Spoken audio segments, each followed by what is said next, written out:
আগের দুটো পর্বে আপনারা দেখলেন সেই ঝড়খালি থেকে সুদীর্ঘ পথ অতিক্রম করে এবং সুন্দরবনের সৌন্দর্য আহরণ করতে করতে বনি ক্যাম্পে পৌঁছনো এবং এই বনি ক্যাম্পে এক রাত্রি থাকার পর পরের দিন সকালে টিফিন করে আমরা বনি ক্যাম্প ছেড়ে চলে যাব আমাদের পূর্ব নির্ধারিত পার্শেমারির খাল এবং সূর্যমণি খালে।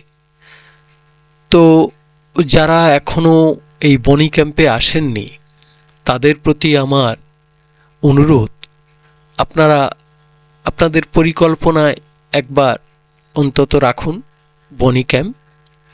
অপূর্ব দৃশ্য, ভালো লাগবে। জল জঙ্গল, চারিদিকে এদিক ওদিক কোথাও হয়তো ডোরা কাটারা ঘুরে বেড়াচ্ছে, আমাদের আড়াল থেকে হয়তো দেখছে। এরকম একটা জায়গায় রাত্রি যাপন সত্যি খুব ভালো লাগে। অপূর্ব দৃশ্য, চারিদিকে জল আর জঙ্গল, তার মধ্যে এক চিলতে জায়গায় কয়েকটি মানুষ আছে, ওয়াচ টাওয়ার। এখান থেকে ওয়াচ টাওয়ার থেকে যদি কপালে থাকে পুকুরে জল খেতে এলে, হরিণ বুনো শুয়োর তো আছেই, আর যার জন্য এত কষ্ট করে, যার আকর্ষণে এই সুন্দরবনে আসা, সেই রাজকীয় অর্থাৎ রয়্যাল বেঙ্গল টাইগারের যদি সাক্ষাৎ পাওয়া যায় তাহলে তো খুবই ভালো। বনি ক্যাম্পের থেকে আমরা ফেরত চলে যাচ্ছি। এখন আমরা ঝড়খালির উদ্দেশ্যে রওনা দিয়েছি। পথে সুন্দরবনের কিছু খাঁড়ি যেগুলোয় ঢোকা সম্ভব সেগুলোয় প্রবেশ করে আমরা চলে যাব ঝড়খালিতে। নদীর এই শান্ত রূপ দেখলেও মনটাকে শান্ত করা যায়।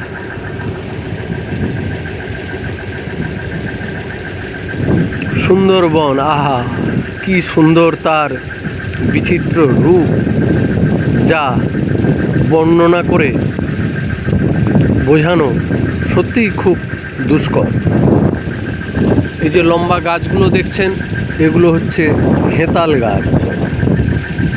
হেতাল গাছের জঙ্গল। মাছরাঙা টুক করে জলের মধ্যে ঝাঁপ দিয়ে তার হয়তো প্রয়োজনীয় আহারটুকু সংগ্রহ করলো।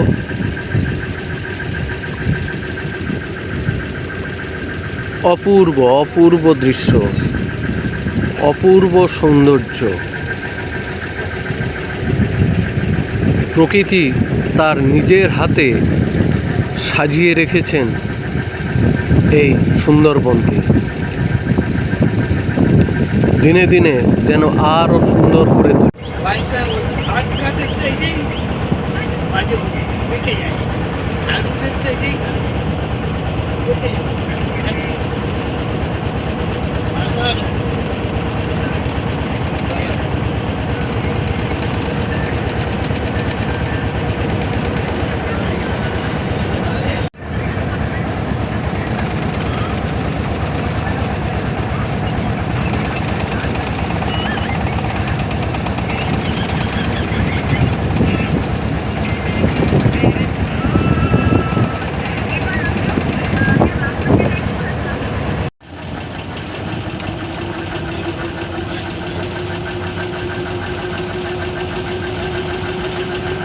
আমরা সুন্দরবনের পার্শেমারি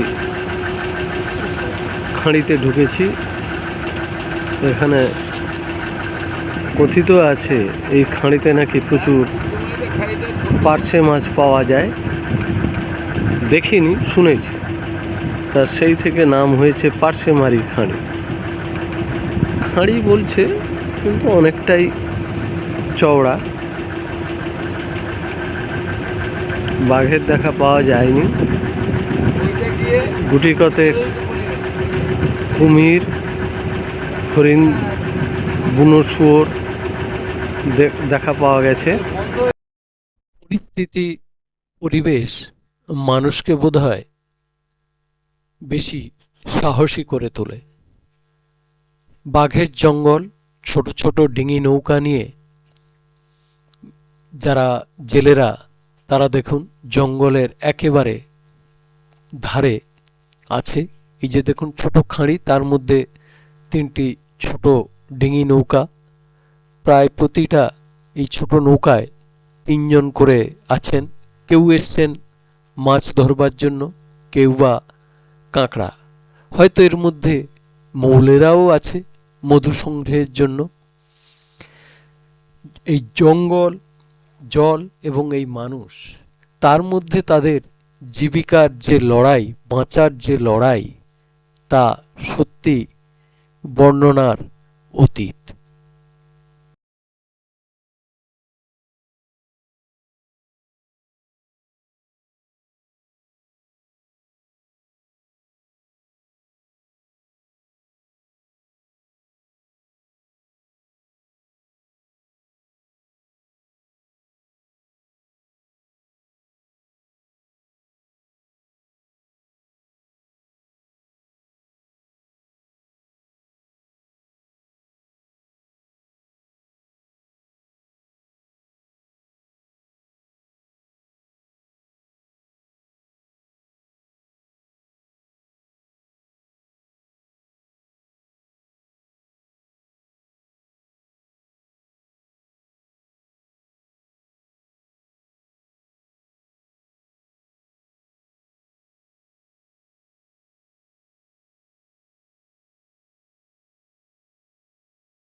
সেই বাঘের জঙ্গল 100 মিটারের মধ্যে, আর ওনার ঘুম দেখুন নিশ্চিন্তে।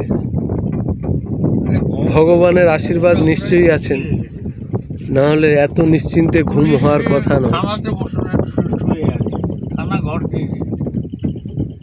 পরে দেখা যাবে। আমরা আটকে পড়েছি, দুপুরে খাওয়া দাওয়া বন্ধ। এখন রাত্রিরে কখন জুটবে জানি না। জোয়ার আসবে, তারপর আমাদের লঞ্চ ভাসবে, তারপর আমরা ঝড়খালিতে যাব। আর এক পর্যটক, ওই ভুটভুটিটা ঘোরাঘুরি করছে কেন? উনি নিশ্চিন্তে ঘুমাচ্ছেন। আমরা, ভাই এই জঙ্গলের নাম কি? জঙ্গলের নাম হচ্ছে তোমার সূর্যমণি জঙ্গল। ভাই আমাদের জানালেন যে এই সুন্দরবনের এই জঙ্গলটির নাম সূর্যমণি জঙ্গল। এই জঙ্গলের কাছে বালির চরে ভাটার সময় আমাদের লঞ্চ আটকে গেছে।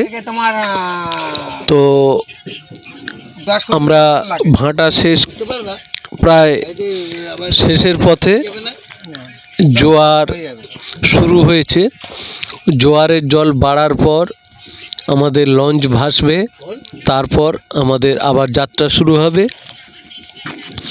তা আমাদের কপালে এরকম কিছু হয়তো ছিল, যাই হোক আমরা আছি।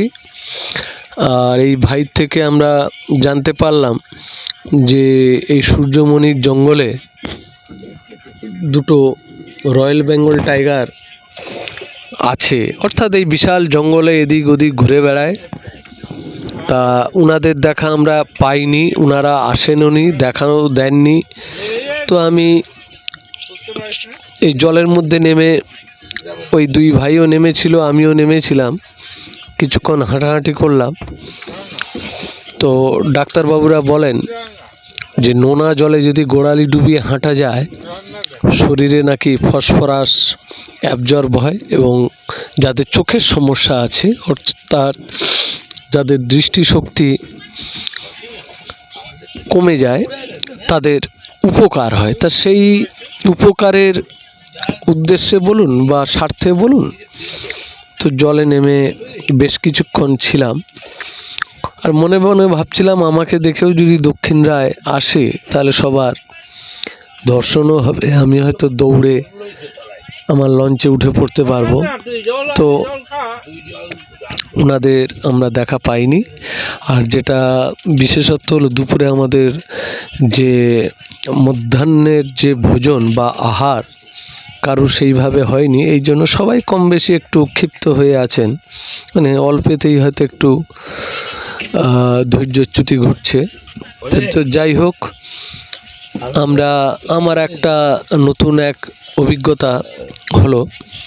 সুন্দরবনে যারা এরপর আসবেন তাদেরও বলে রাখি, ব্যাগের মধ্যে কিছু শুকনো খাবার, অতিরিক্ত খাবার বলবো, রাখবেন। হয়তো কারুর হলো না বা বেশিরভাগের হলো না, কিন্তু হবে না এই রকম গ্যারান্টিও হয়তো নেই।